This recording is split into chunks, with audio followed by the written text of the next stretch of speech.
Will the virtuous Sangha, out of compassion, for the sake of this assembly and all living beings, please turn the wonderful Dharma wheel to teach and guide us how to end birth and death, leave suffering and attain bliss, and quickly realize non-birth.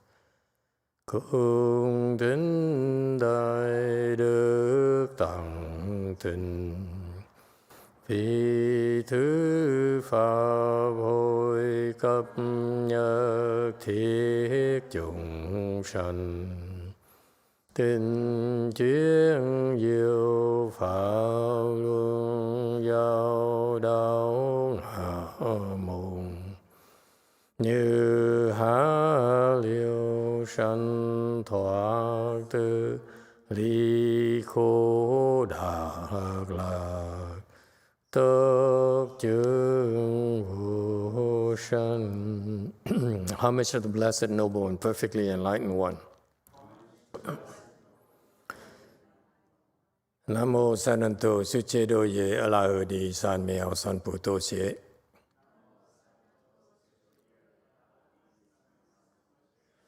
Nam mô Tát Đắc Tha Tô Già Đa Già La Ha Đế Tam Miệu Tam Bồ Đà Tọa.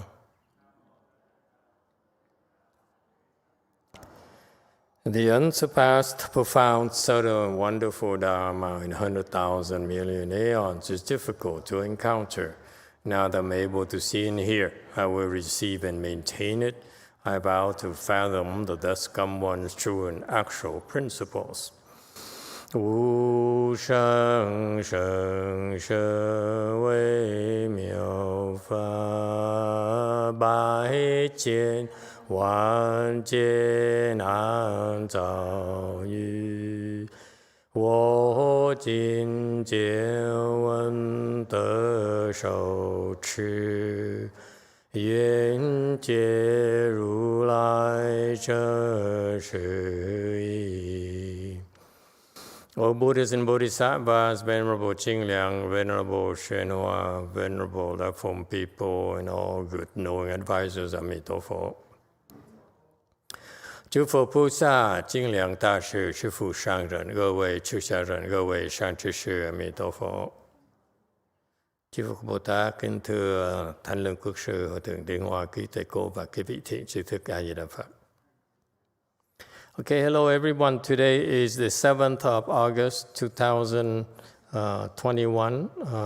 We are gathered here to continue discussing the prologue written by Master Qingliang to the Flower Adornment Sutra. We are right now on slide number 43.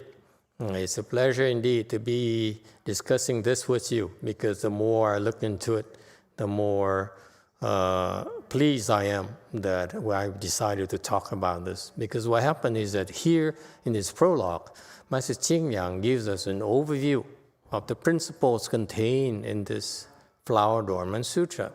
It will be dispersed throughout the sutra itself. So you have an introduction to the profound principle of the sutra, all contained here. And then as we investigate the sutras, the chapters themselves, you see how those principles will be elaborated, will manifest itself. So actually, it's a very nice combination to have the prologue, which is more like a scholarly type of information, but it's a great overview of what this sutra is about. And then we see that live in action in the particular chapters themselves. So it's a wonderful, wonderful thing. I admit to you, when I started 25 years ago, I read this, couldn't understand a thing. Read it just to make sure that I could claim to you that I read it, make a claim I read it, but I couldn't understand anything. So now it's a real pleasure to be able to do that. So don't try to understand.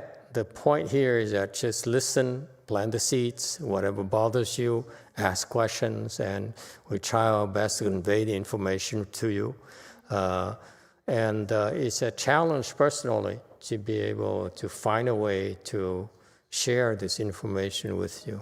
All right, so here we go. 8 responses and insight into transmission and translation. We have these various Dharma doors here. Number 8 is to response and insight into transmission and translation. Excuse me. Okay, I'm sensitive to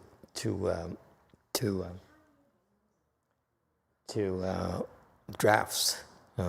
So for some reason, this one is stronger drafts on that side. Okay.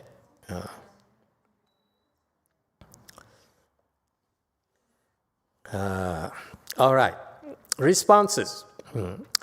Responses are the word that's used a lot in Mahayana in particular. In Mahayana, you find people talking about responses more so than Hinayana. Hinayana is about your personal experience with your practice. Mahayana is about responses. Responses or in the other religion, miracles, if you will. Responses, basically miracles, is beyond it's unanticipated. They are very difficult to comprehend why you have responses, okay? But in Buddhism, the responses, especially in Mahayana, responses are plentiful, are bountiful. It's because that's necessary to generate faith in our devotees, okay? It's not for you to be able to figure things out. So that's why sometimes the responses will keep you occupied. Will keep you in line for a while. Okay. So there are many responses in your path. By the way, there are plenty of responses actually. Okay. And vice versa. As your faith deepens, then the responses become more numerous themselves. So it's a self-feeding mechanism. First of all, the responses occur and to create faith in you. As you see more and more responses, then the faith is deeper. Then the responses are even more inconceivable, and are even more of them. Okay. Question from JMT. Go ahead. Hello. Your experience when you improve your samadhi level, that you have a certain state of your mind, is it part of responses? Absolutely. Can you classify this as? That's absolutely. When you improve and you are at a certain level, some of you are more sensitive to your improvement, your change. The improvements are basically a change of your mind, your mental state. And that can be considered to be a response to your devotion, to your vigor, to your hard work, and to your faith. For example, sometimes in the certain teaching, we give you the certain teaching, and it's designed to invoke a response for you based on your faith. So because of your faith, the response can be instantaneous. That's why it's called sudden teaching. Okay? So in general, the improvements actually are responses. Okay? Myself personally as well. When I was practicing, I struggled to figure things out. It's because I was just like most of you are relying upon my intellect and try to figure things out myself. And in particular, there's no one around who was able to answer my questions. Actually, I was very disappointed that people would to try to answer me when they don't know what they're talking about. In Mahayana, it's perfectly okay to admit you don't know, because it's so vast. We can't possibly know everything. Okay. Particularly, you learn about this Avatamsaka Sutra. This Dharma here is so vast, so inconceivable. There's no way for us to understand. Okay, everything. So it's perfectly okay. If you understand that, it's perfectly okay to admit that you don't know. So it bothered me, irked me tremendously that people would try to explain things to me that when they know themselves, they don't know what they're talking about. Okay, to me, it's disgusting. It lacks integrity. Okay, and so I had to figure things out myself. And it turns out that one of my responses is that I would read the sutras. For example, I would investigate the Shrangama Sutra, which is the Bible in Chan. Okay, everything you want to know about Chan is contained in Shrangama Sutra. And so I investigated that, didn't quite understand it, but for some reason, some sections I would use repeatedly to gauge my pathways, and that's how I was able to proceed and make progress. And every time I made a progress, the faith increased. I said, "Wow, this is what the Buddha taught. This is actually, now I'm experiencing it. It's not just words, it's actually the state you'll be in when you get there. It's just fantastic." So it's a miracle that you're able to experience it yourself instead of just others talking about it. Okay, you actually experience it yourself. Nothing less than miraculous. Okay. It's not something you can explain yourself. Okay. So yes, in general, the responses you get from your improvement, especially your increase in samadhi, and the bliss associated with that is actually nothing short of miracles. It's not something you can plan for or describe. It's indescribable. Okay? So that's why in Maya, in China in particular, we bring you there, we help you get there, we teach you how to get there instead of talking about it. Okay? Okay. And in particular, when the Buddhists, many Buddhists, switch to Catholicism because they are been with the Buddhism and they don't see any responses, any miracles. Whereas over there, they stress miracles. Over in Buddhism, there's so many miracles. And so inconceivable miracles we don't bother describing to you. Because if we describe it to you, we tell you about it, it's called salesmanship. We don't do that. Whereas in the other religion, there don't have such a thing as inconceivable miracles, so that they need to, whatever happens, they need to sell it to you as something that's beneficial for you. Okay, for us, the benefits are way beyond the comprehension.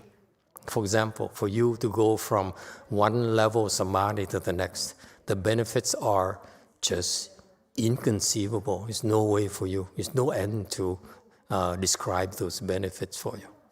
It's really endless. That's why we don't even bother. Okay.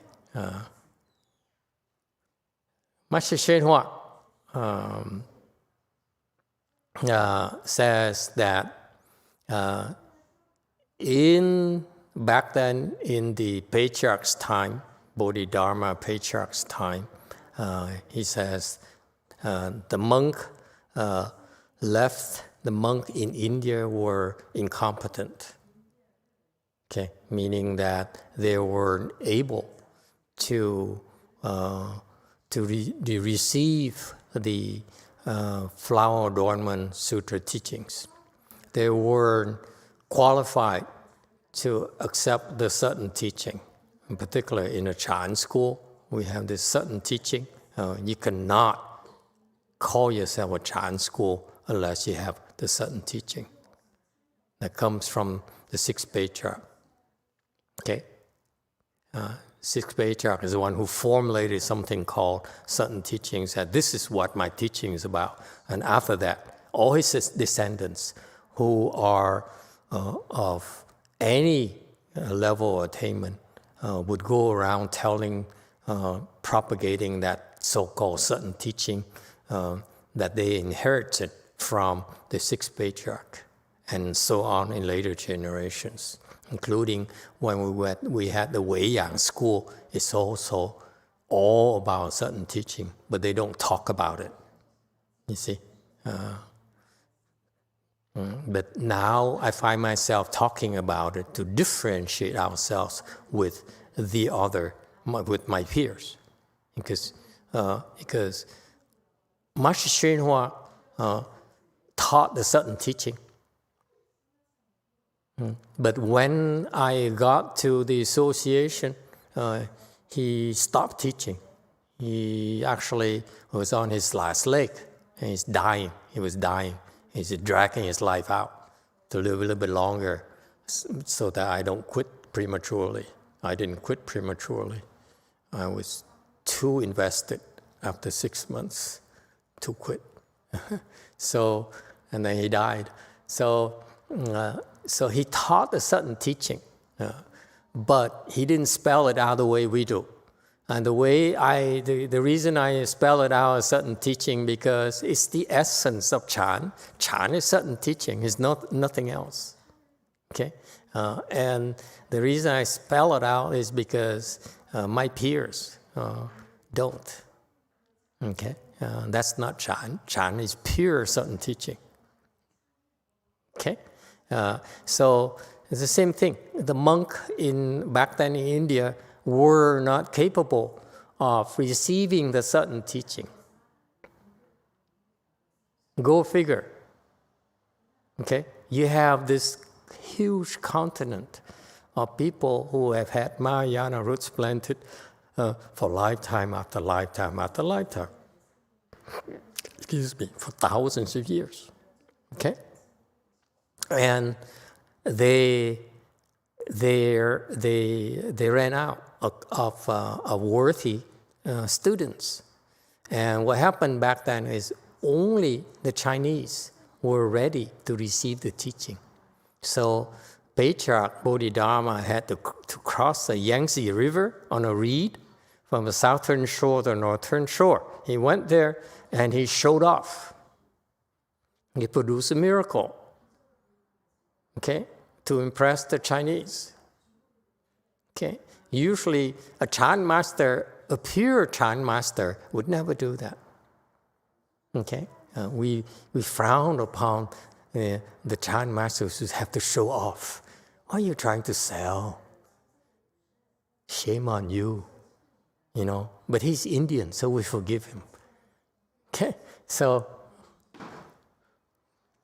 I do go out on a limb myself, as you notice. So sometimes I have to stop to check myself. Is there some sort of signal or not? So anyway, it's the Patriarch Bodhidharma found himself having to go to China to transfer his knowledge. So he went there. He made a big name, made a lot of noises himself. He went and saw the emperor. Okay, imagine this monk here, bushy hair, bushy bearded monk would go see the emperor, and then offend the emperor, and so just like Master YongHua. These first-term patriarchs have to impress people, have to create miracles, manifest miracles. So what Bodhidharma did was to cross the river on a reed. Okay, so it's really a show off. Yeah, and no, but that's nothing. That's nothing compared to what Master Shenhua did. Master Shenhua would heal people left and right. Hey, you heal. Hey, you heal. It's even more impressive. You see, people would line up. Master Shenhua say, "Okay, you heal. Okay, you okay. Okay," and to the point where he killed himself doing that. Okay, so that's what happens when you do miracles. No, the way Master Shenhua did. Okay, so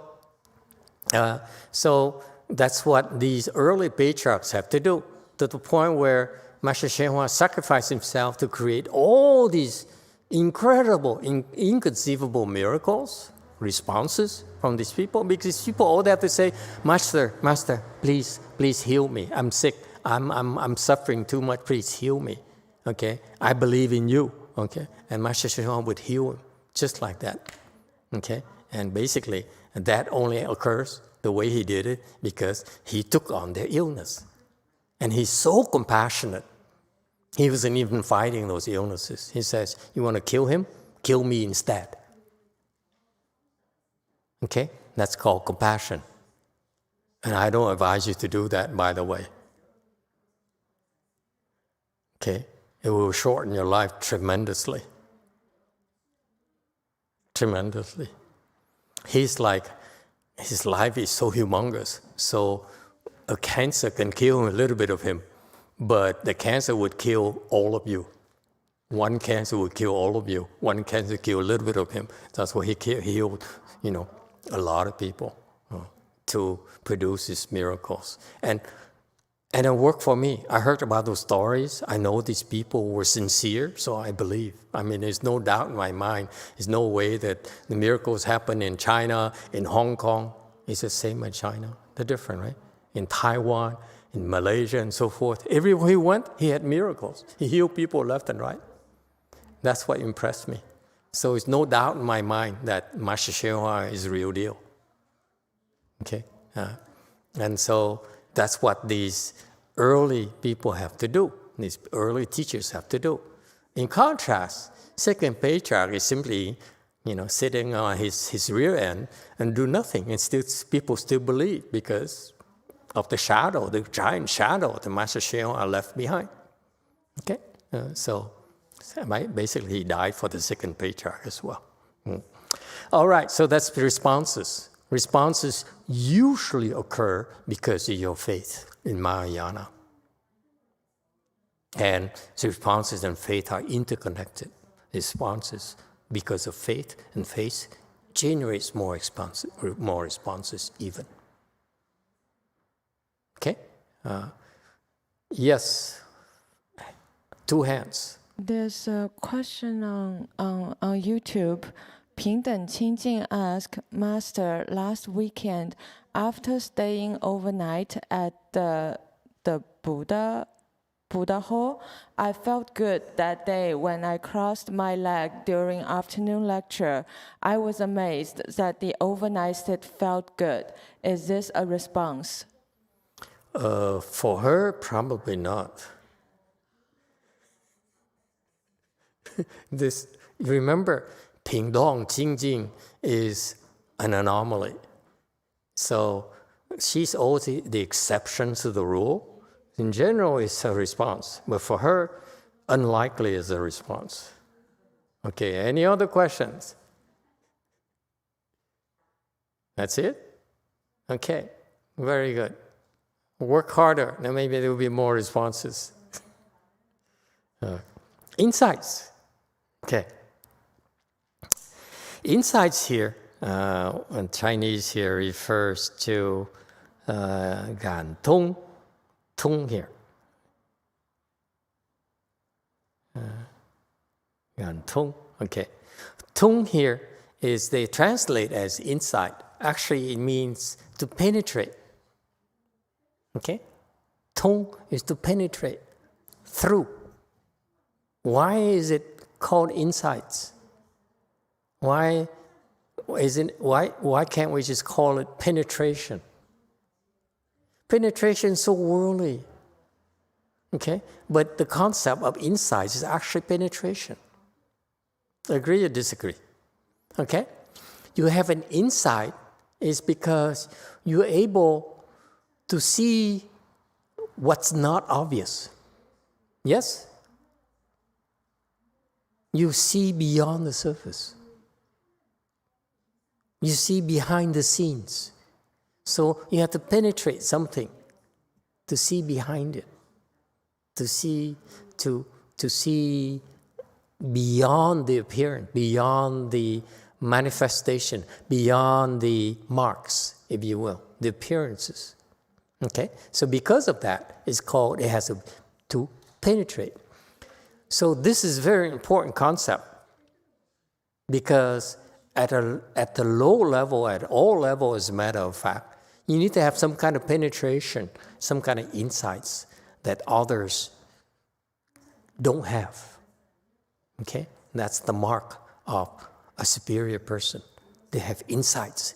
They see things. They understand things that we don't. Okay?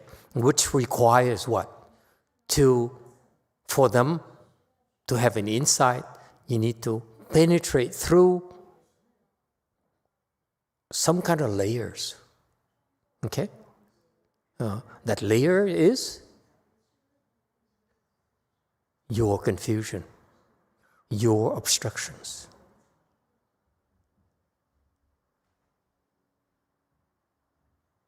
Okay? So that's what happens to us. We are fooled by our own confusion, by appearances in particular. Okay?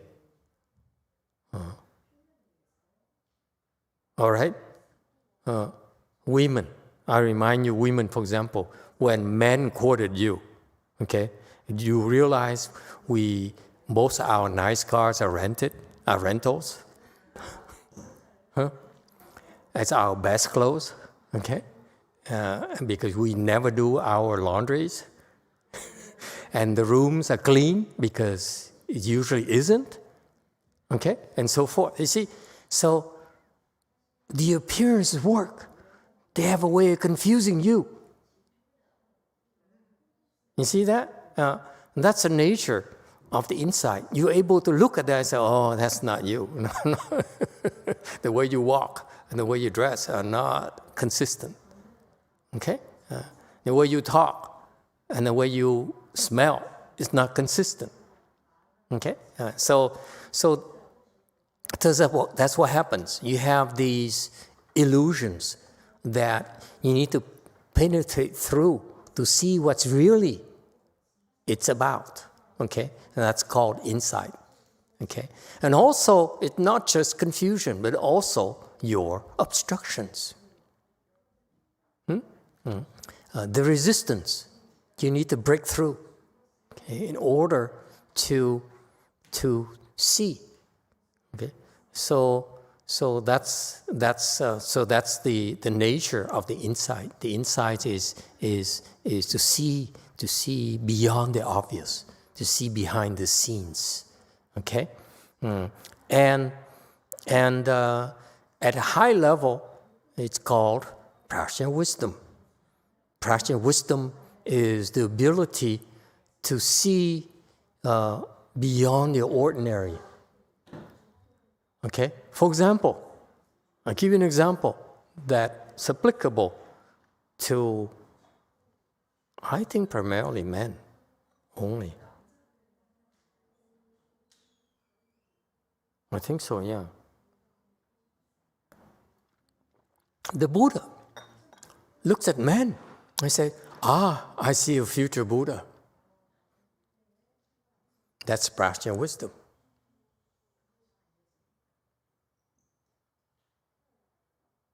No women here today. We're safe. Okay? So, can you imagine the incredible wisdom? He looks at you and me and says, future Buddha. And you ask a person like Billy. Billy says, No way. You got to be pulling my leg. Me, Buddha? Impossible, yes? But the Buddha is never wrong, my friend. He looks at you and says, future Buddha.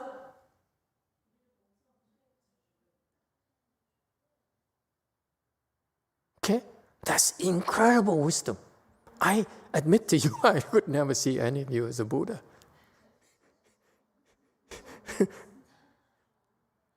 It's so sad, actually. I look at you and say, oh my God. What am I doing here?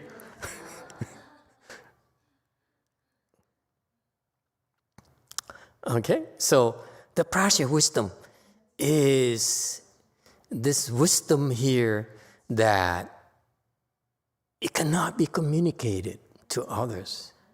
Okay, and so that's why these translation and transmission from this sutra here actually include a lot of responses. Invoked a lot of responses. Okay, the transmission itself invoke a lot of responses, as well as translation invoke a lot of responses. The people who translated this sutra saw a lot of responses themselves. Okay, and also there are insights involved as well, because insights from Master Jingliang, incredible insights. Okay. And so what happened is that there's a real, because of these incredible insights from these great teachers, the talent drain, okay, actually follow great teachers to China, okay, from India to China, and now from China to the U.S., okay. And I assure you, it's not just Master Shenhua. The talent drain is just his generation, okay. His generation had to go there, and before it happens, his disciples have to be there in the U.S. first, so that they're ready for him, they're ready to be taught. Similarly, as well, so the second generation had to be there. They actually are followers of Master Shenhua. Okay, they made a vow to help him, and then the third generation as well has to be followers of the second generation. Okay, so there's a real talent being selected, being enlisted in order to do the great work. So that's nothing short of miracles, nothing short of responses from the past causes. Yes, go ahead, JMT. Hello, I have a question about the insights. So when a person visits the temple and they seem to be confused about the Chan instruction, so you give them like anecdotes or open-ended question, and they seem to be less confused or feel through, and then they start following the instruction. Is it sort of the insight that we are talking about right now? Not really. The insights are actually a breakthrough, a breakthrough that's not commonly, that's not ordinarily done. Okay, the things that you don't normally are not normally able to produce, the kind of thinking, the kind of thoughts that you're able to do. Okay, for example, let's say you solve an engineering problem. Okay, that's a problem that you don't know how to solve, and yet through meditation, for example, suddenly we have this breakthrough and say, oh, it's that simple. Okay, so that breakthrough there, breaking through the obstructions to your problems, okay, as a breakthrough there is the insight. Okay, but to follow instructions doesn't require insights. It only requires what?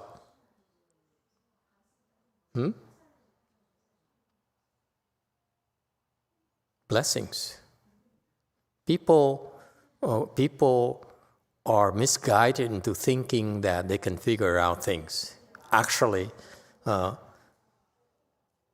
your better thought productions are from your insight, which come from blessings. If you have the blessings, you're able to pull it off. If you don't have a blessing, you can think all you want. Nothing's going to happen. That's what people don't realize. Ordinary people think, I'll figure it out. No such thing, my friends. You can think until you're blue in the face. You will not be able to figure it out. So that's why Mahayana insight is that what? The first thing you do is you plant blessings. Don't try to meditate. Don't try to recite mantras. Don't try to become enlightened. You plant blessings first. Okay? It's a great Chinese tradition that is lost nowadays, especially in the West. For us in the West, you give $1, you expect $1 back in return, right? That's not how it works. The blessings are generated because you give freely without any expectations. That's why Mahayana is actually very difficult to teach to this day and age, especially the Westerners. Okay? But it doesn't matter because there are plenty of you who, as I said, outside you are white, but inside you actually are yellow. Otherwise, there's no way for us to teach you, period. Okay? Yes, number one. This is from Prashna Paramita. Does your temple combine Pure Land Buddhism and Chan Buddhism? Yeah, we are mixed bag, absolutely. Pure Land for your parents who cannot cultivate. Chan for you who are able to cultivate. You can help yourself. Okay? Mahayana has to be complete enough so that you can learn to help yourself if you can. And if you cannot help yourself, then you should be able to receive others' help. Meaning that Mahayana will be able to help your parents who don't cultivate. Mahayana will be able to help your children, your babies, because they can't cultivate. Otherwise, it's not Mahayana. Okay? In Hinayana, for example, you must do something for yourself. Okay? You must meditate and so forth, and that's how you help yourself. In Mahayana, you don't have to meditate. Okay? Wait, let me take it back. Yes, any other questions? Yes, number 9. Master. I think I know what prajna means, and I think I know what wisdom means, but how do you know that wisdom is prajna? Prajna wisdom is what is called the wisdom of the enlightened people. If you're not enlightened, you don't know what prajna is. Prajna is a term that is reserved to describe the wisdom of enlightened people. Okay, why it's called prajna? Prajna is the kind of wisdom that will enable you to transcend birth and death. Okay, you put an end to your own birth and death. You no longer are subject to birth and death. Okay? More than that, you're able. That's the smallest benefit from prajna wisdom is that of state of someone who has prajna wisdom is you have no more birth and death. Meaning that you, after you die, Okay, your physical body dies, you can go anywhere you please. You can go to Pure Land, you can go anywhere you please. All right? You really are a master of your own, of yourself. Okay? No one can restrain you anymore. Okay? And that's the first benefit. The other benefit is that because you see things so clearly, that you have this wisdom, that you're able to see things so clearly. It's like you have this prajna. Wisdom is likened to a light that shines so bright, it shines on anything, you see clearly. There's no shadow, there's nothing they cannot hide. Okay, so this light here shines through, remember, the obstruction, it shines right through it. So nothing can obstruct it. Okay, so that's why you see things so clearly, that's why your solution is the best there is.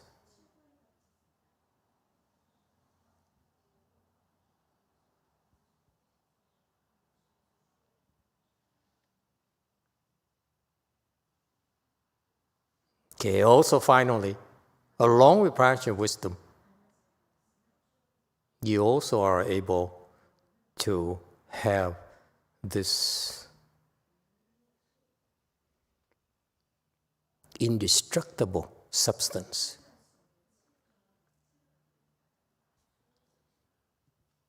Meaning you're invincible. Meaning that no one can beat you.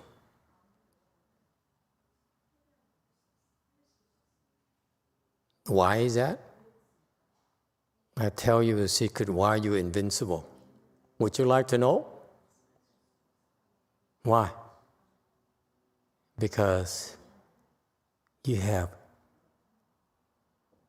zero fear inside of you.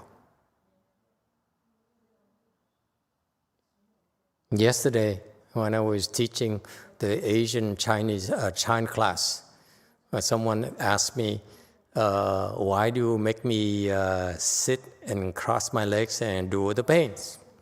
I said, because I like you to have pain. And he says, correct answer is that, under his breath. Correct answer is that. Okay.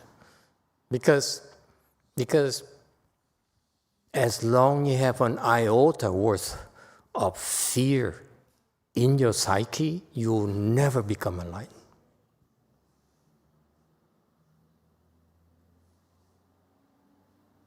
Never. That's why our Chan training, this morning I talked about Hinayana versus Mahayana, we know that. That's why when we help you build your foundation, if you allow fear to subsist hidden underneath you, okay, your foundation will never be good enough. So the Hinayana people, they don't care. They're not trying to help you become enlightened. So they said, well, you become fourth stage Arhat. What's the big deal? Okay, the fourth stage Arhat, the Pratyeka Buddha, still have this subtle fear in them. Not, of course, as ours. Ours fear that we are afraid to lose money. Anyone? Huh? We're afraid to lose what? Besides money, what else are you afraid of? Lose what? Children, what are you afraid of? To lose what? How about face? Anyone? I'm afraid to lose my face. What do you think? What people think if, if I lost my face? Who's going to come to my lectures now? See that? So I might as well move to Tijuana. Cross the border. Okay, start anew. Okay, so you have these hidden fears. Fear to lose face, fear to lose money, fear to lose love, Fears to lose. Fear of the unknown. Fear of pain. This fear here. All these fears are what's stopping you from enlightenment. And if you're not careful, they're so hidden inside of you that as you practice meditation, recite the Buddha's name, you're building more layers and layers outside. And inside is hollow. And eventually will crumble if you put too much weight in it and the foundation. You see that? That's why in Mahayana, we have this view, these insights. In order for you to develop practical wisdom, there are these pitfalls that will prevent you from building it. And Master YongHua brought it to this country. Okay? And taught extensively about it. He taught so much about it that his disciples found that all they have to do is repeat the same thing over and over again because none of you don't get it anyway. Okay? But I find that you can understand all that already. That's why I need to expand on it. Okay? Add more and more and more. Okay? So that's why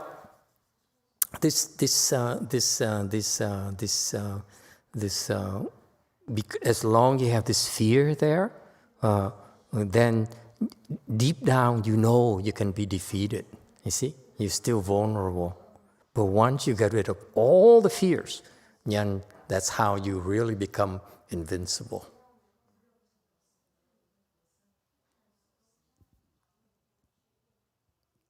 And trust me, fear is so well hidden. There's no way for you to see it until a bright eyes, good no advisor look and says, you're afraid of death. You're afraid to lose face. You're afraid to lose money.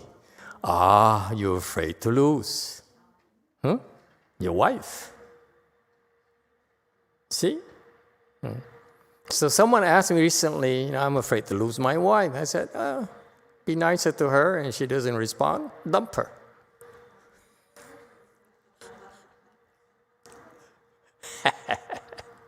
Yes. The Koreans don't find it funny. Yes, number 9. Thank you for that answer. I have another question. In my Western tradition, there's a distinction between learning what something is versus learning how to do something. And I think that learning what something is a superficial understanding.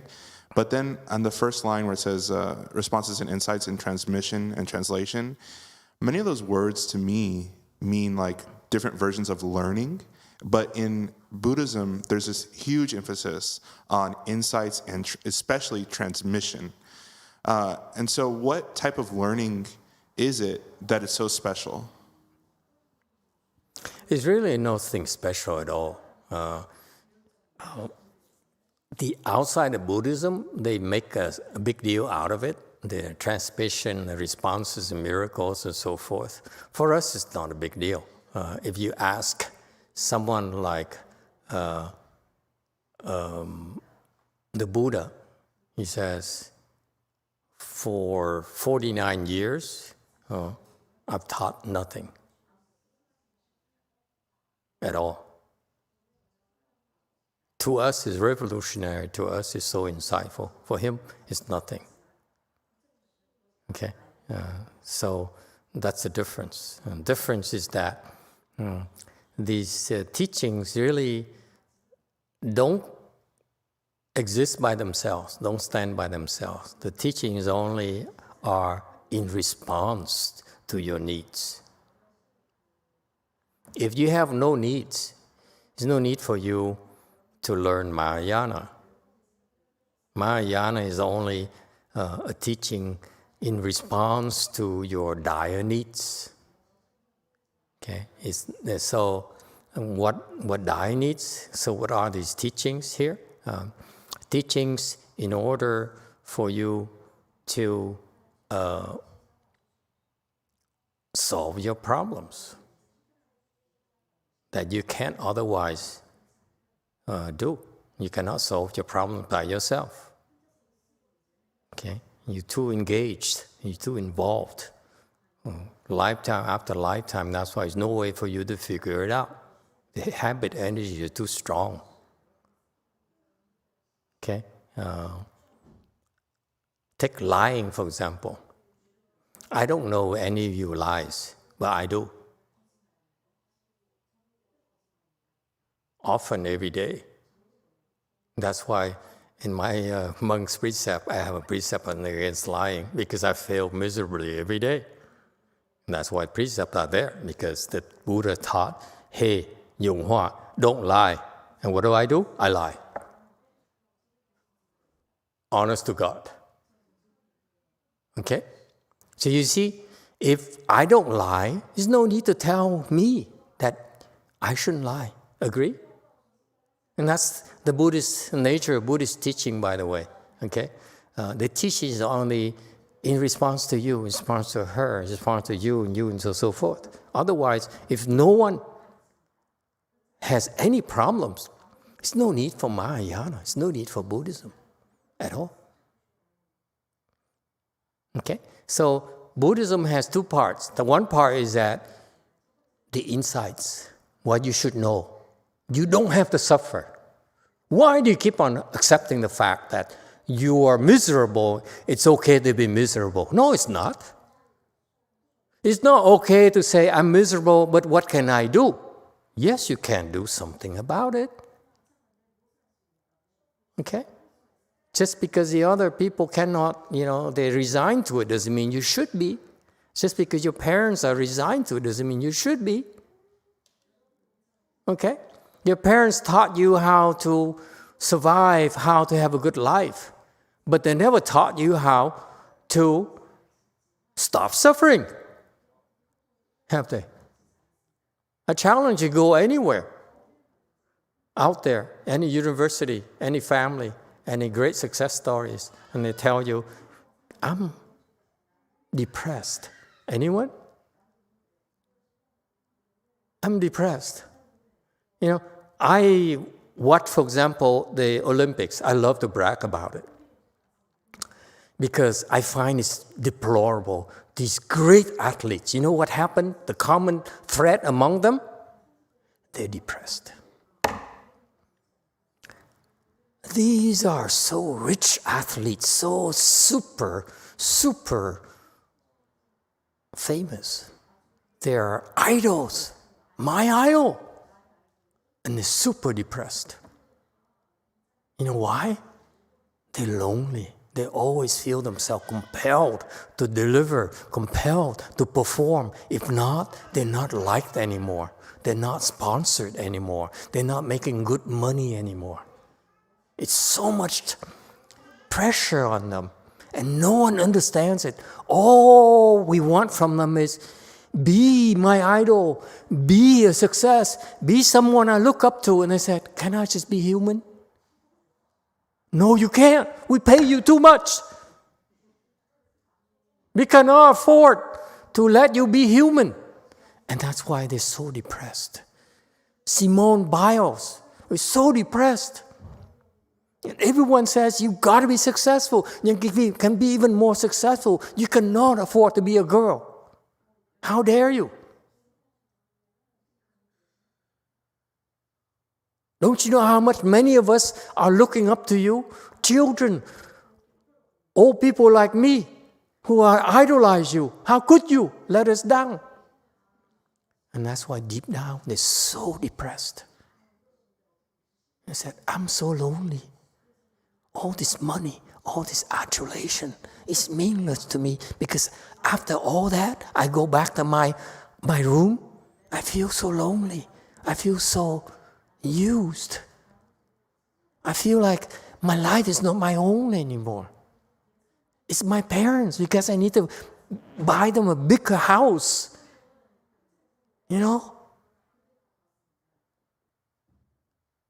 These people are so depressed. It's fascinating to me. And no one cares. We own you. I pay for the tickets that goes toward your salary. What are you complaining about? You know, I have to pay for my tickets. San Diego Zoo, I looked up $62 for me. Senior citizens. It's so expensive. That's half of my Social Security income. You see? So we learn how to be successful materially, but no one ever taught us how to be happy. And happiness is nothing but ending our suffering. Okay? As soon as you end your suffering, that's what happiness is. You don't have to go look outside. Just end your suffering. Therein lies your happiness. That's practical wisdom, by the way. It's very practical. If you're miserable, it's because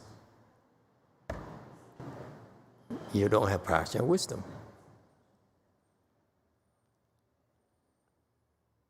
All right? Yes, follow-up question. I understand that this insights and transmission are to help our problems. So besides recognizing that we do have problems, how do we best prepare ourselves to receive the transmissions and insight? Sorry, what's the question again? How do we prepare ourselves to best receive transmission and insight?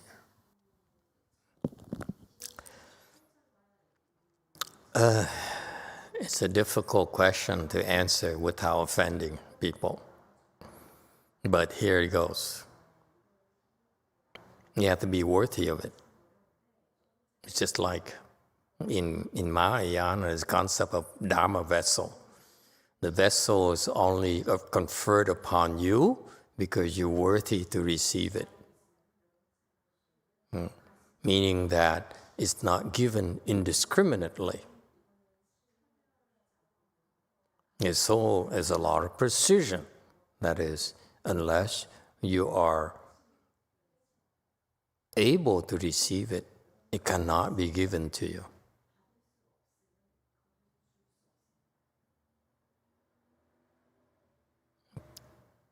Okay, so that's why as I looked at the great teachers, I saw how they teach their pupils and see why they teach people differently, because people have different capacities. Okay, Hinayana will receive Hinayana dharmas, Mahayana will receive Mahayana dharmas, and so forth. So it requires a lot of wisdom to be able to see that. You see that you're ready to receive. Okay, it's not the way that you worldly people think that I'm going to make myself worthy. Not at all. You follow along with the instructions, and as you become ready, your vessel, your Dharma vessel, will be filled accordingly without you having to worry about it. I started to in this world by demanding or asking politely, more like demanding even my demanding nature, demanding that the Dharma is given to me, and it never was because I wasn't worthy of it. Okay, but later I found out that it's the teacher who's not worthy. It's not because I'm not worthy. I don't want that kind of Dharma they would give me. Yes, number one. 平等清净 is asking, do arhats have prajna wisdom, or Nope. only first ground plus bodhisattvas possess prajna wisdom? Okay, so 45. You again? Yeah. So transmission. So the commentary is that two great recipients, again, as the concept of Dharma vessels right there. Great recipient is the great Dharma vessels. It's a very important concept. You don't have to ask for it. Okay? What happened is that, remember, the Indian patriarchs had to go to China because that's where they find the great recipients. And the Chinese monks have to come here to find the great recipients. It's their responsibility. They have no choice. They have to look for, they have this treasure, if you will. Like you know, when you die and you say, all the wealth I accumulated in my life, is it going to go to waste or what? Right? So that's why you said, I'm gonna, you know, if all all my wealth, all my assets will go to waste, then I wasted my entire life. Well, that's a problem with the same thing with the patriarch. Patriarch says, I have this wisdom here, even worse than you, normal people, ordinary people.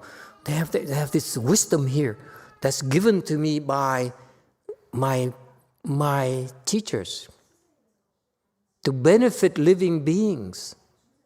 And now it's my responsibility to pass it on so that this treasure remains in the world. It cannot disappear. So that's why Venerable Bodhidharma had to look around in India and says, nope, no one worthy of this. And so Master Hsien did the same thing in China and says, well, I saw a lot of good ones, but none who's able to receive my prajna wisdom. But in the US, yeah, they on the way. They actually are traveling towards the US in order to receive the teaching. Okay? So that's where the great recipients are. Okay? And furthermore, it's not just recipients, but also the support structure, the infrastructures, if you will. For you normal, ordinary people, you only see, oh, me. But in a macro level, you need the infrastructure. Okay? Without the infrastructure, you need to have the vision to invest in the infrastructure first, before the good recipient will come and stay there. You see that? The good ones will not go where it's arid. You're not going to plant your crops where there's no water, when the land's so arid, so rocky, and so forth. You need to, you would not waste your time. Same thing. So it has to be both. You have to have the people talented enough to be taught, and then the environment is suitable enough for them to proliferate from a teaching.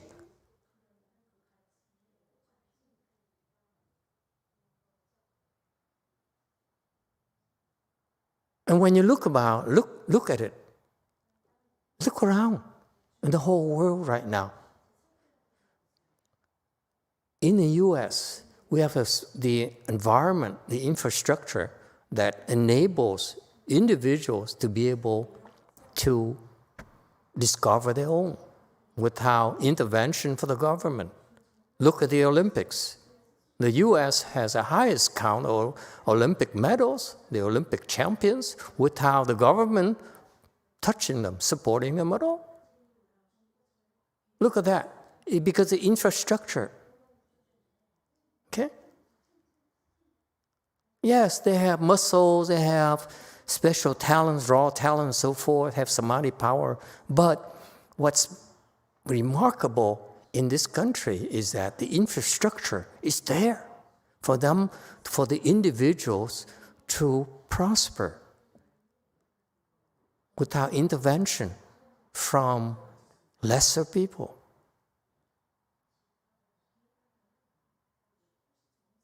With no real wisdom,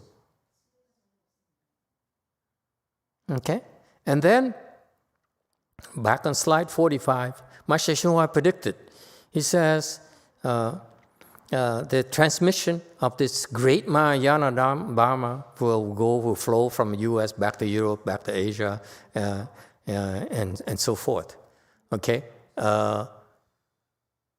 Frankly, I don't know about Europe.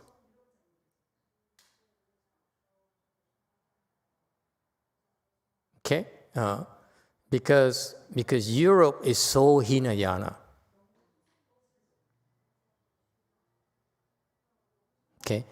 Whereas in Asia right now, there's lots of Mahayana potentials. We do have the history and the culture for Mahayana, very supportive of Mahayana. So the infrastructure is there, and the recipients are there. Okay? So this is why I don't understand how Master YongHua predicted that. I see Asia first, Europe later. Okay? Yes, number 7. I was reading one of Master Shenhua's European tour Dharma books. I was curious, was he able to plant any seeds or start any temples in Europe with that work? I'm sure he is able to plant a lot of seeds in Europe, okay? But hasn't amounted to anything yet. Whereas I feel that the Asian seeds are far better quality. Okay? It's a matter of history. In Asia, we have a track record of enlightened monks and nuns, enlightened lay people there. So that means their offsprings, their disciples, have the seeds already. Where you look at comparably with the same time periods in Europe, you have no great monks and nuns, no great lay people. So where are the seeds going to be? Okay? But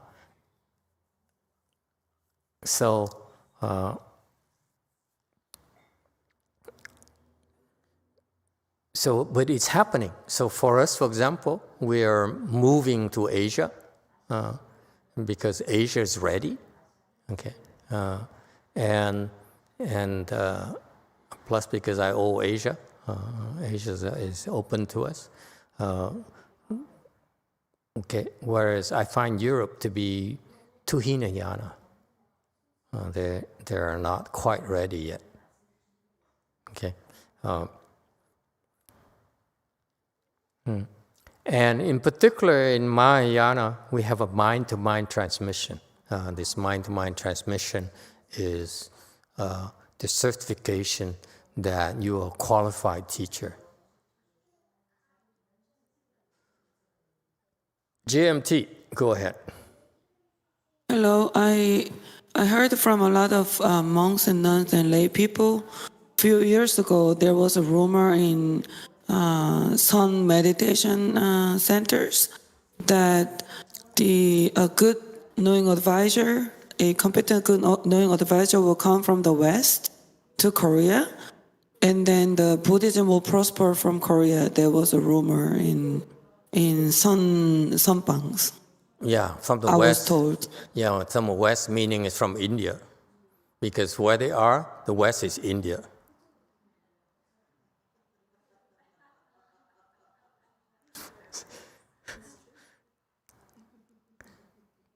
Okay, so look for Indian monks. That's my only comment. Okay? They believe that will be from America.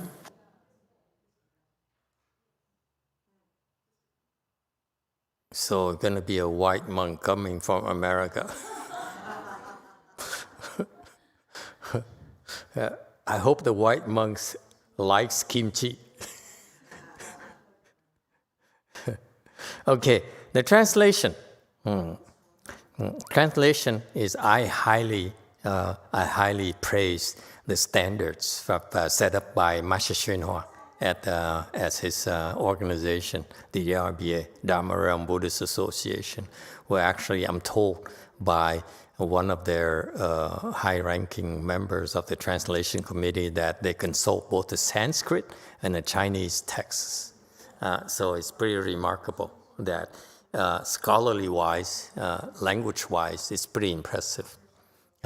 But to me, I was impressed, but I realized that as I listened to that particular individual who talked extensively about the translation and his bosses and so forth, I realized that these people may be pretty good at the low level where you need to depend on an accurate language, accurate translation. That's the first. However, they cannot translate the high-level Dharma without the proper practical wisdom. Okay, that requires high-level samadhis. Okay, and I personally would not read a scholarly work except by one person, who I'm not going to tell you. Okay, but the rest of scholarly work, I go by names. I said, you are a scholar, yeah. This is your background, not interested. Because these scholarly works are misleading, are confusing to me, okay? So as a rule of thumb, I will not read academic papers. Yes, number one. From Jason K. What samadhi level does someone reach after breaking through all the 5 skandhas?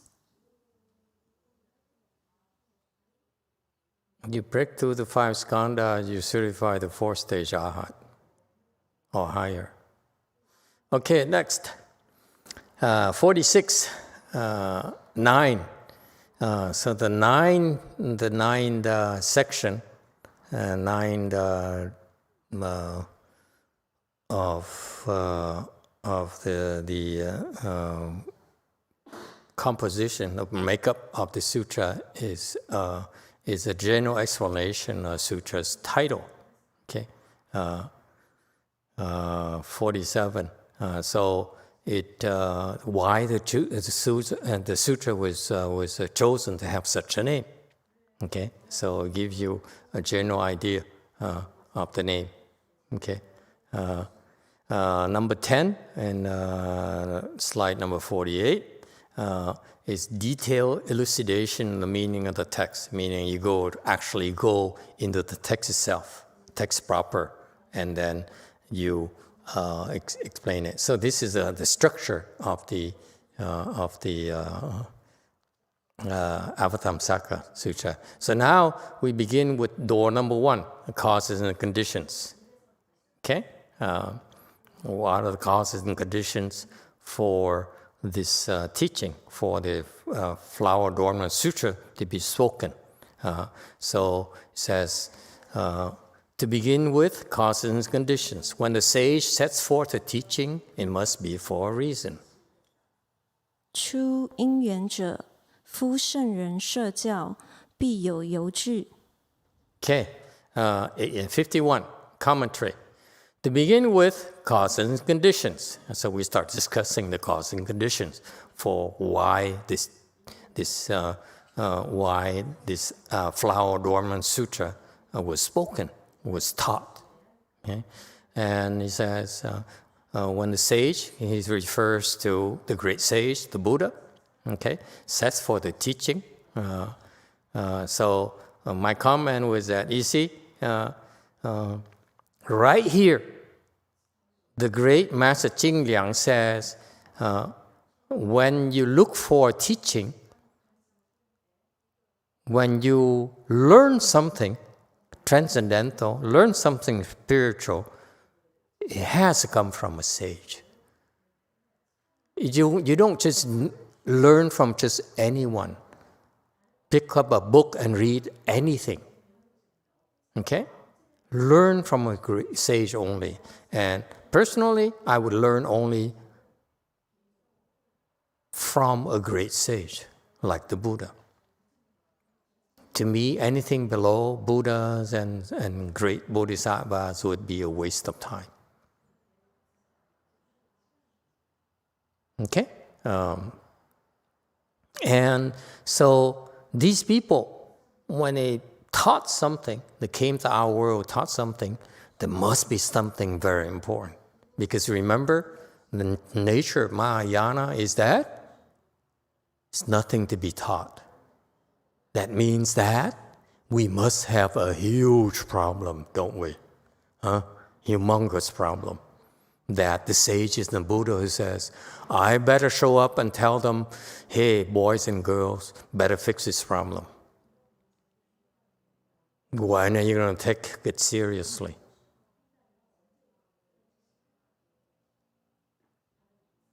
And vice versa. Recently, I have some people who are pretty sick. 1% left of the kidney that works. 1% left. So a dialysis 2-3 times a week, 2-3 hours a day. Very painful. Okay? And I shudder and say, what's the matter with you? Why do you come to me now? What's the matter with you? You wait until 1%, then you say, oops, I better change venues. I better change, I better come up with a new solution. If you don't take your life seriously, why should I? You're going to say, okay, I'm sick, so my kidneys is 80% functioning. I better go see a doctor. And the doctor says, well, we can put you into this treatment of these programs, and then lo and behold, it keeps on decreasing and decreasing and decreasing, okay? And it's dying and dying and dying, and that's it? That's all you do?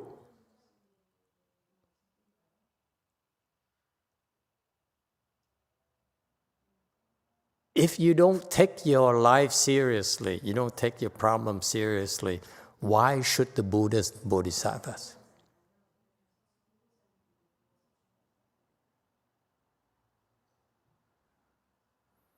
Okay, so this reason here, a pretty big reason. Okay, next, 52.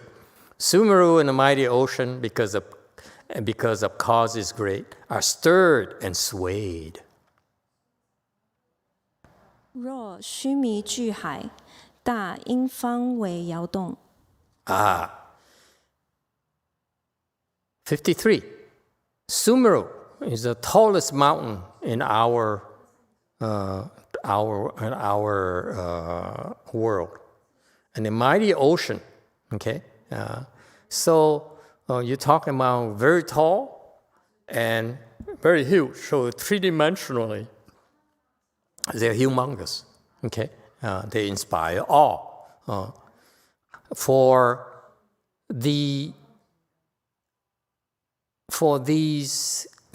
tallest mountain in our world and the big ocean in our world, for them to be stirred or swayed, there must be good causes. Imagine the forces it takes in order to make the ocean be stirred, or to sway a mountain. The forces involved are incredible. Yes? So this is right off the bat. The great master Qingliang uses beautiful imagery. He says, the tallest mountain, the greatest ocean, you cannot see its bounds. They are stirred and swayed, can be stirred and swayed, okay? Because of must be great forces, great reasons, great causes. 54. Now the mountain of the thus come one's virtue and of smelted gold's ways, the sea of wisdom deep and vast is stirred, is not due to slight conditions. 今遥如来融经之德山，洞深广之智海，非小远矣。 Isn't there an is not do? Is there an is missing here? Now the mountain, grammatically, now the mountain of Aggressive One's virtue of smelted gold sways. The sea of wisdom deep and vast is stirred. It's not due to slight conditions. Okay, it should have a it's. White people, I'm yellow, remember?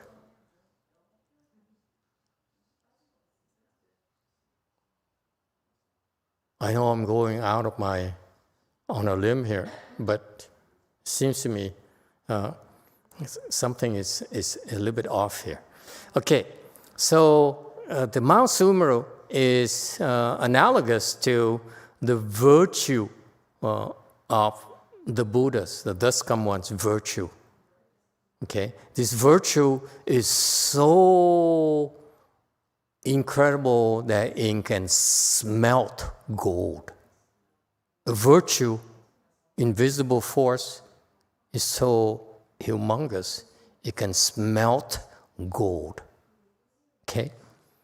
And his sea of wisdom is deep and vast. Okay? His wisdom is so as deep and vast as the great ocean. For it to be stirred, for him to make a move. Okay? It's not due to light conditions, to slight conditions. Yes, number 9.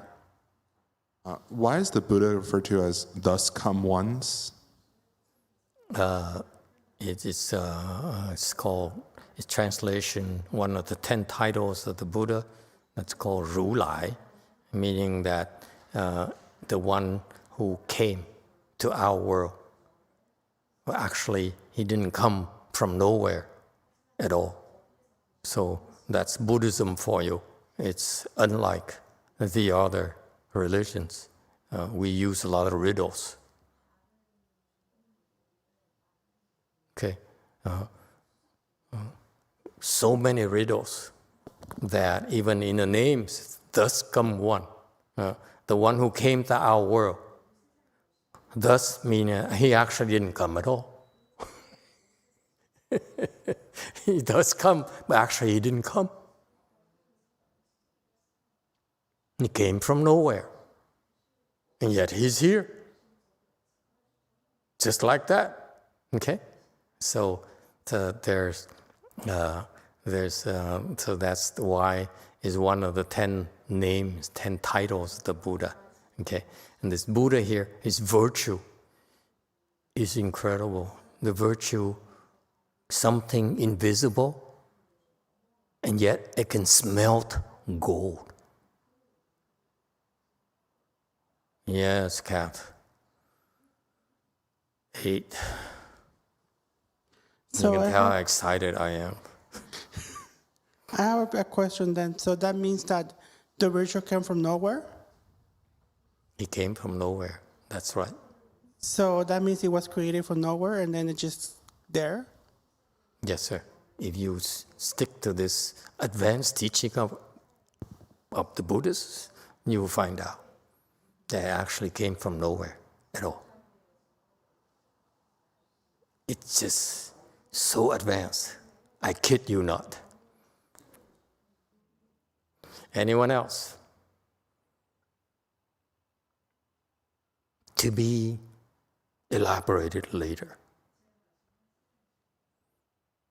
It's all in the teachings of the Flower Adornment Sutra. It's so cool. It's beyond conventional wisdom. Okay?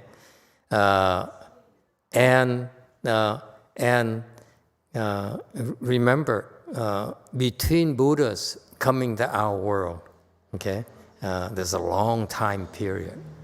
Okay, so it takes for them to come to our world has be a long time has to transpire for all these causes to accumulate, to pave the way for him to come to our world. It's a big, big deal for us. We realize that. Okay? Next, 56. Therefore, in the sutra text, it says, not for one condition, not for one matter, do thus come ones appear and attain accomplishment. 故下经云：非以一缘，非以一事，如来出现而得成就。57. Therefore, in the sutra text, okay, so the Buddha says that's why the great master says, it is proven, it as a proof, I cite you the sutra text, meaning the words of the Buddha's teachings themselves. They're recorded by his disciples. They became sutras. Okay? So the Buddha, when the Buddha taught, it's recorded. So Master Jiglang says, so according to those recorded teachings, he says the Buddha came not for one condition, okay, not for one matter. One condition is one reason, one matter is a concern, okay? That's why he appeared in the world and have to manifest accomplishing Buddhahood, okay? And for many, many important things. And from many, many conditions. You remember I talked to you about? For Master YongHua to move from China to the West, for that to happen, his disciples, his followers, had to move to the West first. So that's why, like Heng Shi is actually yellow inside. He's white, but he's actually yellow. Many of his white disciples actually yellow inside. Okay? And many of his yellow disciples actually white inside. So that's why there's a balance. Yellow, white, and white, yellow. All right? So it's many conditions. Each one of the disciples is one condition. Okay? And for the matter is that there's so many people that need help. Okay? So one matter is, look at it as one living being, if you will. So far, so good? It's a big, big deal, folks. 58. The appearance basically is for the sake of the great flower adornment. 出现本为大华严故。 Oh, not us? Okay, I take it back. Okay. Buddha's primary reason, okay, for all those reasons, for all these conditions, all these causes, is for the sake of speaking the great flower adornment sutra. Not about saving living beings, not about us at all. Really? I was shocked. Okay? So Master YongHua explained. He says, if the cause and condition had not been great, why would the flower adornment sutra been stored away in the dragon's palace? And then it was transmitted among people only after 600 years had gone by. Okay? When the Buddha was alive, we couldn't see it. Okay? But it's not until 600 years after the Buddha died. And therefore, these kinds of causes and conditions are all inconceivable states. Okay? Think about it, folks. I want to make up for you by the fact that Master YongHua is just Master Jiglang just said, he came to our world because of the Flower Adornment Sutra. Okay? And also, don't be dejected. Okay? Actually, he also, it's for us as well. is in order for us, our generation, to be able to learn about it 600 years later. So we're kind of cool. Know what I mean? You know what I mean? That's what my Taiwanese disciples, you know what I mean? Or my Korean disciples. Recently, we got a chance to learn about the Flower Adornment Sutra. Recently. Okay. You know what I mean? Okay? So, it's inconceivable. 60. We're flying through this. First come causes, then conditions, each opening 10 meanings, which represent infinity. 先因后缘各开10义，以显无尽。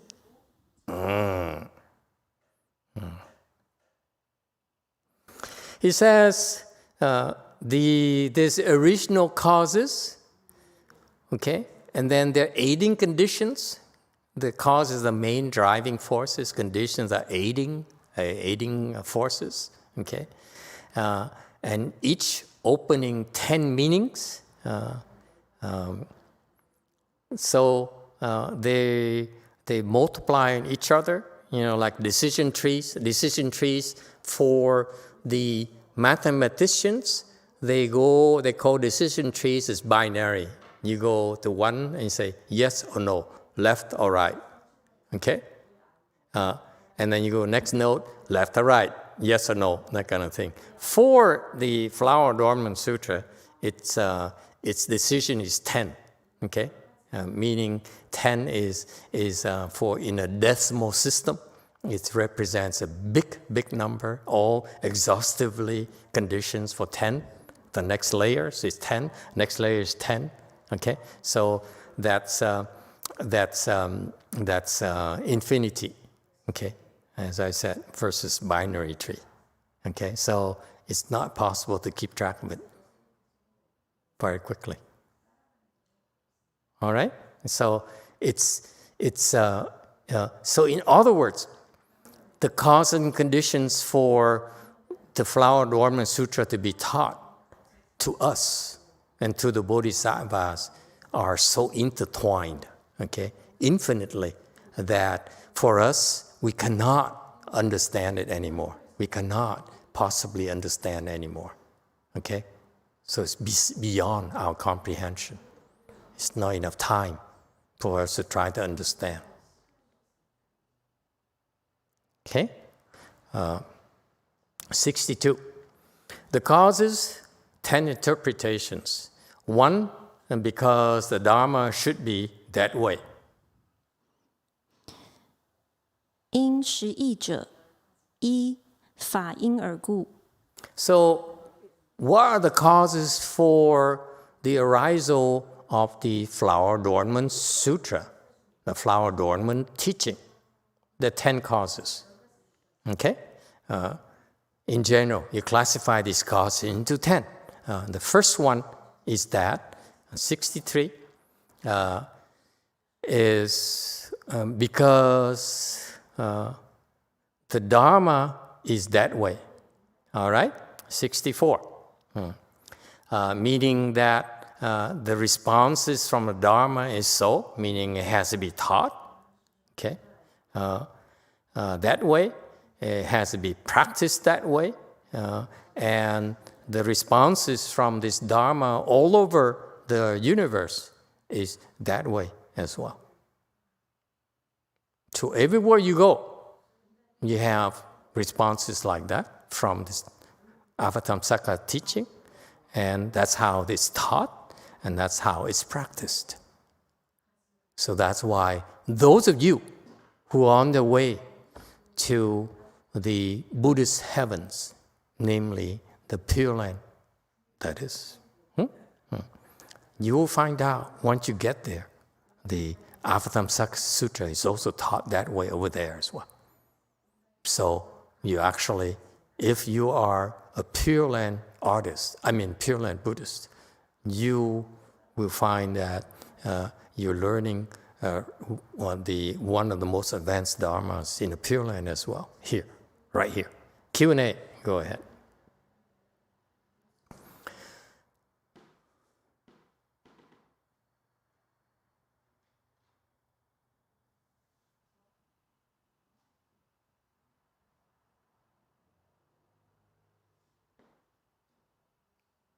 Can't hear you. Unmute yourself.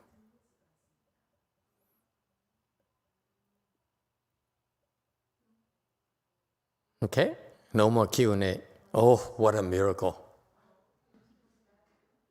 It's back. Another miracle.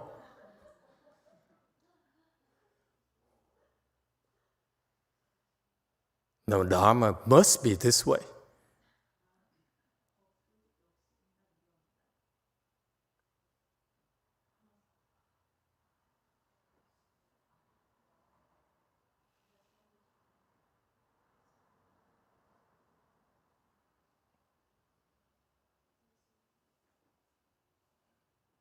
What do you call it? I call this a response. I got to have a mini break.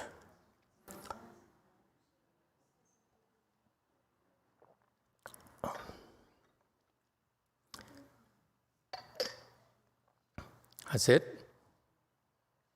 No questions? Did you shoot the technical person?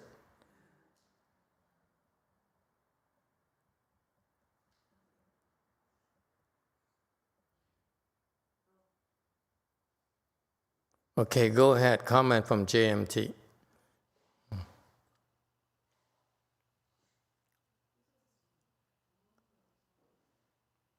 안녕하세요.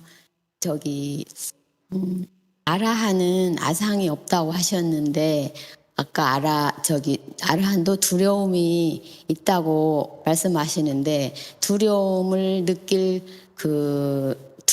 느끼는 사람은 누구예요? 내가 없는데 어떻게 두려움을 느낄 수 있는지 그것이 궁금합니다.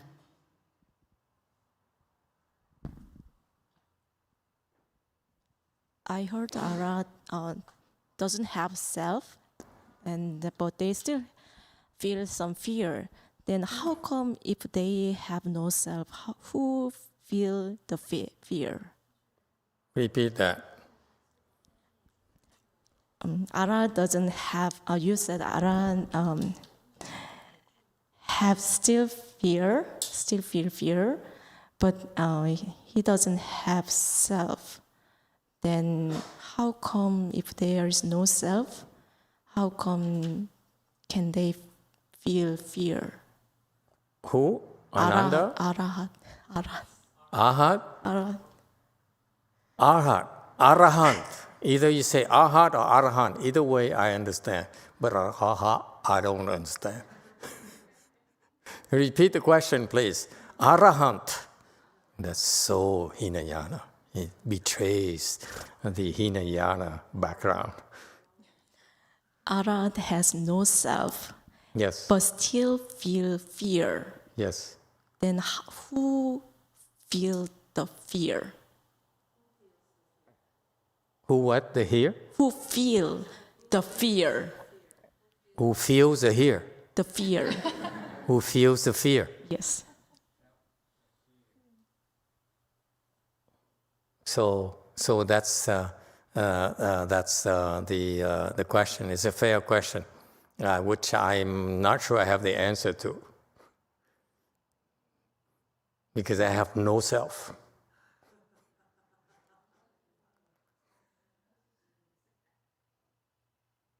So who are you asking? You're asking me? I have no self. Then if I have no self, how can I answer you? And if you are really an arhat, why do you have to ask?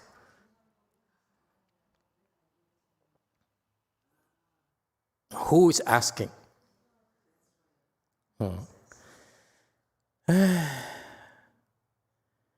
How to answer this question? Okay, if arhats have no self, then who hears? Who fears? Okay, who has fear? This person also needs some grammar thing. Okay. I has no self. Okay. The arhats have no self. Okay. Meaning that there's no ego there. Okay. However, below the no ego there's still some ignorance. Something called ignorance. So some very, very subtle attachments that even the arhats don't know about.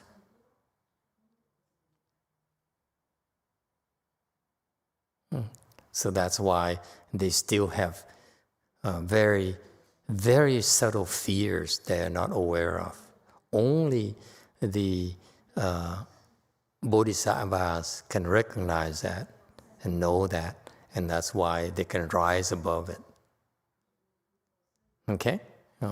So definitely when this person who asked the question, gets a 4th-stage arhat, hopefully she'll won't be able to see any fear. But if she continues to practice, then when she reaches first ground bodhisattva, she will see that, I used to have such fear, now I don't anymore. So it's something that you will experience yourself when you're there.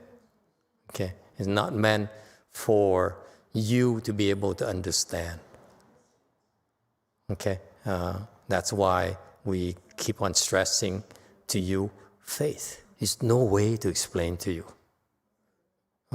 Mahayana teaching is about showing you how to get there to verify for yourself. It's not about understanding at all. That's why days in the past, someone asked me, I love to learn Buddhism and so forth. I'm paraphrasing the question, but I cannot sit, I cannot practice. And can I become enlightened? My answer is very polite, is unlikely. If actually it's no, you will not be able to become enlightened unless you practice. Because Buddhism is about showing you what you need to do to open your wisdom. If you're not willing to do it, then you won't understand why we tell you is no self. And yet, even in the state of no self, you still have this subtle fear that you aren't aware of. And that's classifies in a range of something called ignorance. Fear is coarse. At the arhat level, it becomes, not the same kind of fear as you. Okay? But they have this apprehension. Namely, for example, I tell you something specific. For example, the arhats, when you get the 4th-stage arhat, you will realize that, wow, I'm so at peace. Like never before am I this peaceful, this happy. Okay? I never experienced this happiness, this bliss before. Okay? And I got that by detaching from Pingdeng Jingjing. When Pingdeng Jingjing asks me a question, I look at her.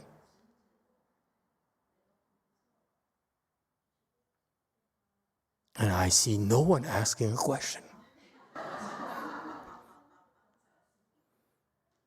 She's meaningless. Doesn't even exist. Sees right through her. Empty space.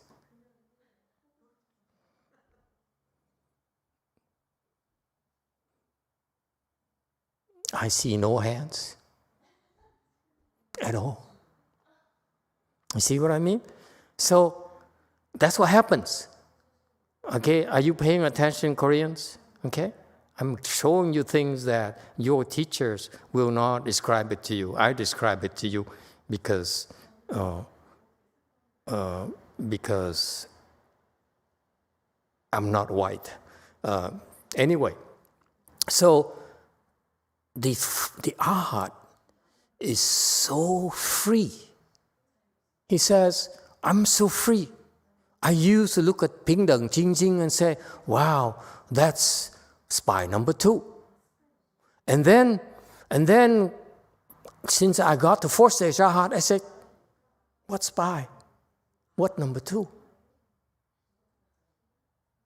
So I'm free from this. I'm free from this apprehension against spies. That's why I call them spies in the first place, because I'm afraid of spies. You realize that? Why they call you spies? Because they're afraid that you're a spy, that you're going to spy on them and so forth. That's why they call you spies. They say, watch out, a spy is coming. Don't talk to her. That's stop talking about top secret things. Okay? So there's fear here. Okay? So 4th stage Arhat says, I'm no longer fearful of spy number 2. Because spy number 2 deep down is 0. It's empty. It's empty space. It's nil. Okay? I'm so free. So far, so good? You got that? And because of that, it's called wisdom. Hinayana wisdom. Is that clear? Something that you are not able to do. Right now, you see Pingdang Jingjing and say, wow, what a cute name. Okay? Anyone? I find it the way that the Canadians pronounce it is so charming. Pingdang Jingjing.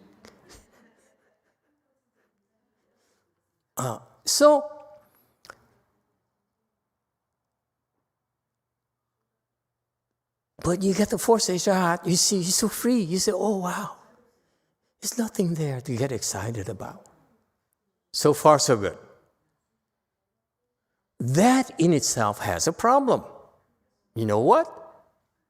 The problem is that then he says,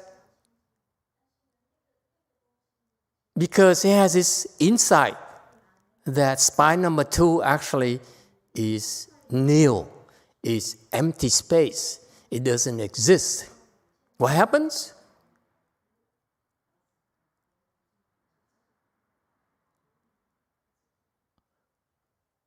Spy number 2 doesn't think she's empty, doesn't think that she does not exist. He says, I'm me. What are you talking about? Okay? I'm here. I have the right to ask you a question. You see the conflict. On one side, the 4th stage Arhat says, you're empty. The other side says, I'm not. What are you talking about? Huh? So, Pingdang Jingjing, raise your hand and ask a question. And this side, the Arhat, I'm not an Arhat, by the way. Arhat says, you empty. Okay? So, but the reality of life is that Pingdang Jingjing continues to ask questions to the Arhat, who gets very annoyed. He says, you are empty. You're not supposed to ask questions. So what does he do? He says, no more Pingdang Jingjing. Pingdang Jingjing is not in my world.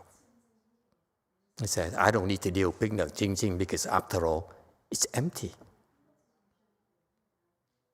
So far, so good? He says, it's empty anyway. If I say yes, it's still empty. I say no, it's still empty. So why does it matter? Does it make sense to you? Whatever I do is to emptiness. Doesn't matter what I do. Is that clear? But if I do something about her, then it afflicts me because I said, you're empty. Why do you keep on asking me non-empty questions? So I don't need to put up with this. So this discard her and say, no, ignore her. Go somewhere else. Go back to where you came from. Go where you want to be. Okay? So you discard them because of that wisdom. It's empty anyway. So it doesn't matter what I do. If it doesn't matter what I do to empty things, then I might as well do the minimal. Yes? Nothing. She talked to me. So the whole day, I look at empty, empty, empty, empty, empty, and I sit here. I'm so happy, you all empty.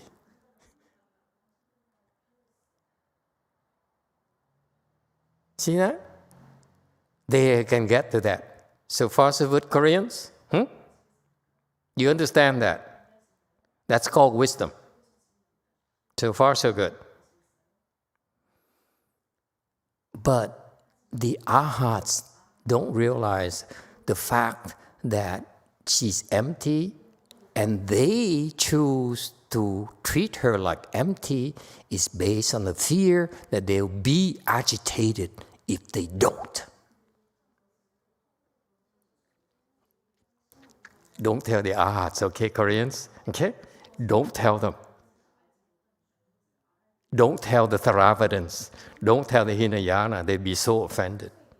Because of that assumption that they said, empty. So why do I bother to talk to her? Because when I talk to her, I'm agitated because she's so annoying. I mean, not her. You know what I mean? I don't know why. What people see in her. I see her emptiness. Why do I have to answer her? Okay? That is predicated upon this vision that she's empty, but also underneath is fear that if I do something about it, this empty thing here, I will be afflicted. It's not worth it for me. That is a very subtle form of fear of losing their peace of mind.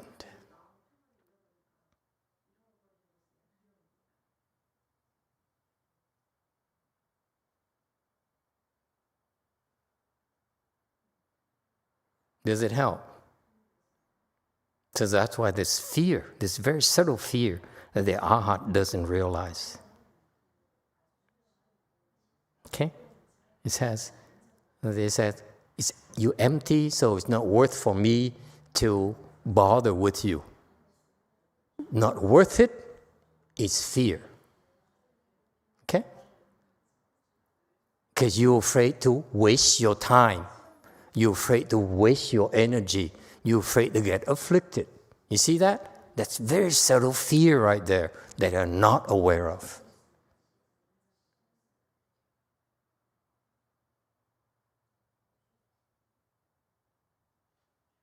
That's why it's so damaging. Because if you get there, you're not prepared for that, you're stuck. You say, she's empty, he's empty, everything's empty. Why bother? I just sit here and be blissful. And I still have this fear underneath me. So you're in big trouble. You are nowhere. You're not completely empty. You're not truly empty in Mahayana terms. You're empty, but you're not truly empty because you have this minute fear of being bothered.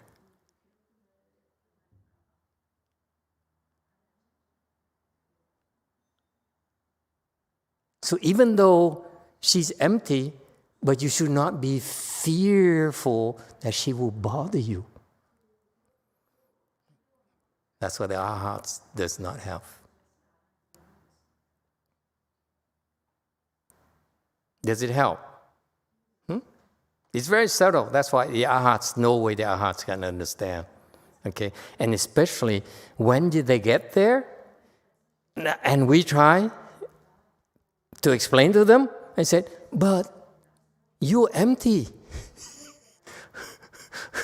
It's nothing for me to listen to. See the problem, the dilemma? They have to be taught before they get there. Because once they get there, it's so difficult to teach them. They just say, no, you're not Buddhist. I mean, you're not the real deal. I don't need to bother with you. And so what do? Hey, it's for America to know, not for Koreans. Of course, there's a way to deal with it. We're not going to describe to you the problem unless we know how to deal with it. Agree? That's why Buddhism, by the way, when we tell you there's a problem, meaning there's a solution. You know what I mean?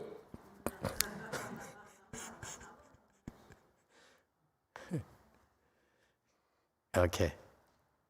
Good question, by the way. All right, next. 65. 2. Cause number 2. Because the fulfillment of past causes. Okay, why the Buddha came to the world and spoke this Dharma is because it's the fulfillment of past causes. So far, so good. Oh, time is up. Okay, we continue again at 65 next time. Thank you all. Okay.